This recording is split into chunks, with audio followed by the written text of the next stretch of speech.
नमस्कार दोस्तों, success study Baloda YouTube channel में आपका स्वागत है। आज के इस वीडियो में हम वार्षिक परीक्षा 2023 के लिए जो परीक्षा कार्यक्रम है उस संबंध में चर्चा करेंगे। इस परीक्षा में प्रोजेक्ट कितने नंबर का आएगा, कौन कौन से प्रोजेक्ट आएंगे और उन प्रोजेक्ट को कैसे हल करना है, यह हम आपको सब बताने वाले हैं। तो चलिए शुरू करते हैं हम आज का वीडियो। वार्षिक परीक्षा में 100 अंकों के आधार पर आपका जो है परीक्षा परिणाम घोषित किया जाएगा। ठीक है, इसमें से 60 अंक का लिखित पेपर होगा जो कि वार्षिक परीक्षा में होना है ना, जिसका टाइम टेबल भी आ चुका है। 20 अंक जो है आपको अनुपातिक रूप से अर्धवार्षिक परीक्षा से प्राप्त होंगे। ठीक है ना, और 20 अंक जो है आपको मिलेंगे प्रोजेक्ट के। किसके मिलेंगे? प्रोजेक्ट के। अब आपको 5 जो है प्रोजेक्ट दिए गए हैं, निर्धारित किए गए हैं। इन 5 प्रोजेक्ट में से कोई से भी 2 प्रोजेक्ट आपको करने होंगे। ठीक है ना, आपको कितने प्रोजेक्ट करना है? 2 प्रोजेक्ट करना है और प्रत्येक जो प्रोजेक्ट है वह 10-10 अंकों का होगा। ठीक है, इस वर्ष की जो वार्षिक परीक्षा है उसमें विषय हिंदी विशिष्ट के अंतर्गत जो पाठ निर्धारित किए गए हैं लिखित परीक्षा के लिए, उनकी सूची यहाँ पर दी गई है। पाठ 1, 2 है ना, 3, 4, उसके बाद 6, 8, 9, 10, 11, 13, 14 है ना, और 17, 20 और 21, इस प्रकार से ये है ना। और इसके अंतर्गत प्रोजेक्ट कार्य की सूची आपको यहाँ दी गई है।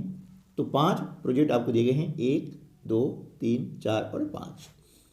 इन 5 प्रोजेक्ट में से कोई से भी 2 प्रोजेक्ट आप कर सकते हैं। कैसे करना है उसको हम जान लेते हैं और उसके अनुसार आप जो है अपना प्रोजेक्ट तैयार कर सकते हैं। चलिए, सबसे जो पहले है ना, कि जो आपका प्रोजेक्ट कार्य है उसका पहले पेज पे आपको लिखना होगा कि प्रोजेक्ट कार्य सत्र 2022-23। उसके बाद में विषय, जिस विषय का आप दे रहे हैं तो हिंदी लिखना है ना। कक्षा 8 है। उसके बाद में विद्यार्थी का नाम, विद्यालय का नाम और प्रोजेक्ट संख्या। हमें यहाँ पर 2 प्रोजेक्ट करना है इसलिए हम संख्या लेते हैं 2 है ना। उसके बाद में विषय शिक्षक का नाम, ये पहले पेज पर आपको लिख देना है। उसके बाद जो आप प्रोजेक्ट कर रहे हैं उस प्रोजेक्ट का पहला जो प्रोजेक्ट है उसको यहाँ लिखेंगे, जिसे हमने लिखा प्रोजेक्ट नंबर 1। अब इस विषय का प्रोजेक्ट क्या होगा वो हमें यहाँ पर लिखना है कि इस प्रोजेक्ट का क्या विषय है, क्या टॉपिक है। तो यहाँ पर लिखा हुआ है, मुक्तानंद जी के समान आपके आसपास क्या ऐसे कोई मनोरंजक पात्र हैं? यदि हाँ तो उन पर एक आलेख आप भी तैयार कीजिए, है ना। तो यहाँ पर हमने प्रस्तुति दी हुई है कि मुक्तानंद जी की तरह हमारे मोहल्ले में भी एक सज्जन रहते हैं, उनका नाम है मुफ्ती लाल। यथा नाम तथा गुण वाली कहावत उन पर चरितार्थ होती है। मुफ्त शब्द सुनते ही उनका दिल बाग बाग हो जाता है।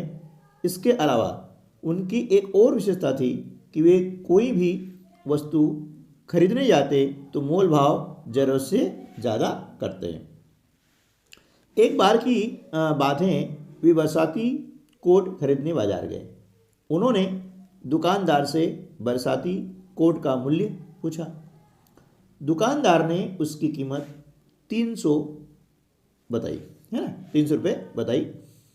दुकानदार द्वारा 300 रुपये मांगने पर मुफ्ती लाल जी ने उसकी कीमत 100 रुपये लगाई।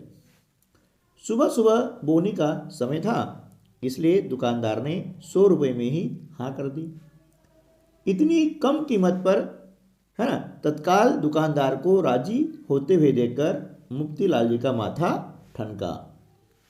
तुरंत अपनी जबान से मुकरते हुए कहा कि नहीं, मैं तो इसे 50 रुपये में ही खरीदूंगा।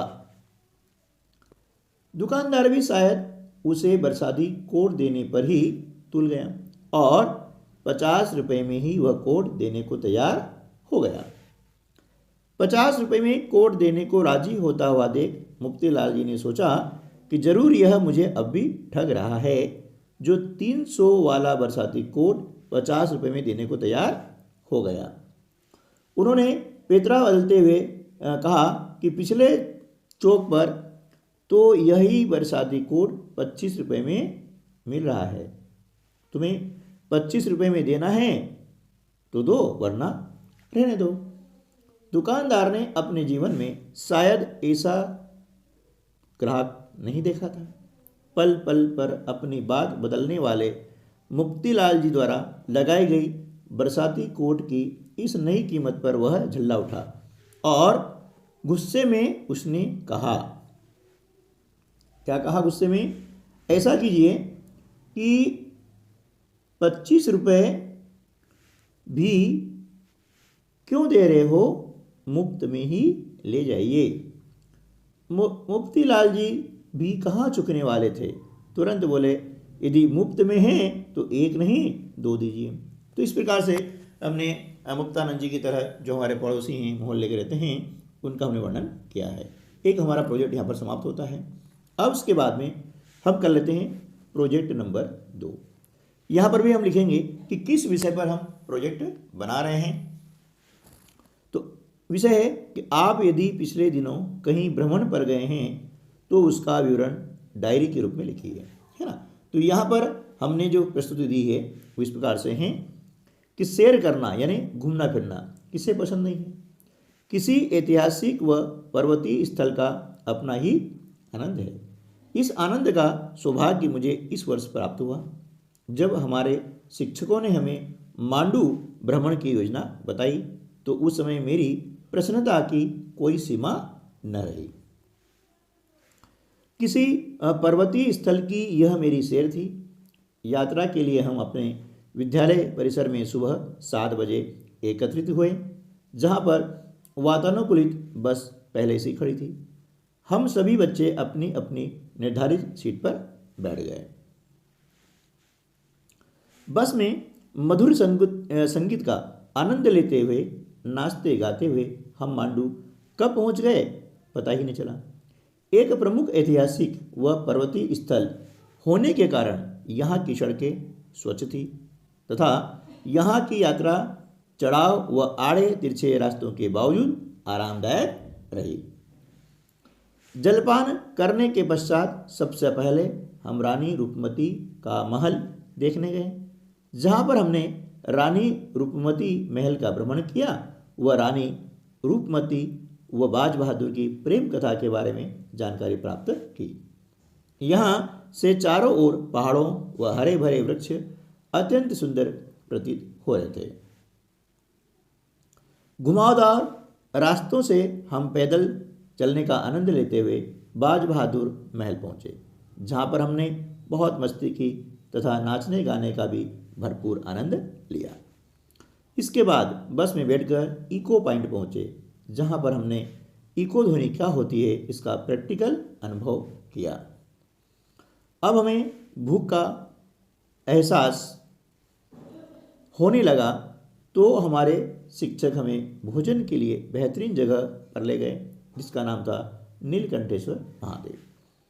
यहाँ पर खुली व स्वच्छ जगह पर हमने भोजन ग्रहण किया तथा नीलकंठेश्वर महादेव भगवान के दर्शन करके जहाज महल की ओर प्रस्थान किया। जहाज महल पहुंचकर हमने जहाज महल व हिंडोला महल भ्रमण किया व वहाँ स्थित पुराने कैद खाने के बारे में जानकारी प्राप्त की, जो बहुत ही रोचक थी। साथ ही वहाँ के मनमोहक बगीचे का अवलोकन करने पर मन बहुत आनंदित हुआ। इस प्रकार यात्रा हमारे लिए आनंददायक, मनोरंजक व ज्ञानवर्धक साबित हुई। ठीक दोस्तों, तो आज की वीडियो में बस इतना ही। मिलते हैं अगले वीडियो में, तब तक के लिए नमस्कार, जय हिंद।